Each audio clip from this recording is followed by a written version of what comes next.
তো জানেন না যে বারুইপুরের পেয়ারা বিখ্যাত কেন হয়েছে। বারুইপুরের পেয়ারা কিভাবে বিখ্যাত হয় আপনারা হয়তো জানেন না। এই নতুন করে আবার এই যে ডালগুলো আগের ভিডিওতে একটা করেছিলাম, যে ভিডিওতে দেখলাম যে ডালগুলো কেটে করে কিভাবে নতুন ফুল আসে, সেই সব ভিডিও আবার বানালাম। এইসব দেখতে পাচ্ছেন, ওই রকম করে এই সব ফুল এসছে। এই প্রত্যেকটা আপনারা হয়তো দেখবেন। বারুইপুরের পেয়ারা এই কারণে বিখ্যাত যে 12 মাস ফলটা হয়।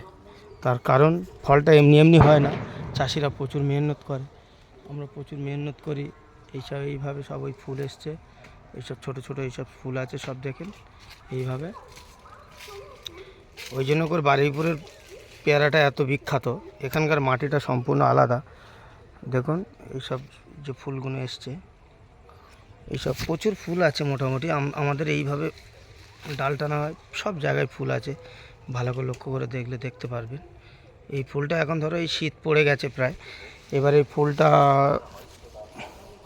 ধরো এটা ডাল টানা হয়েছে প্রায় 2 মাস হয়ে গেছে।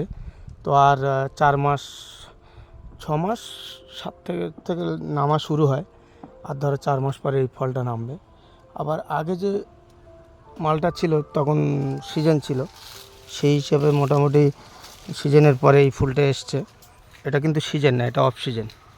এটা 12 মাস আমরা অনেক রকমের করে 12 মাস পেয়ারাটা পাড়ার চেষ্টা করি। এটা বারুইপুরের পেয়ারা, ঠিক আছে।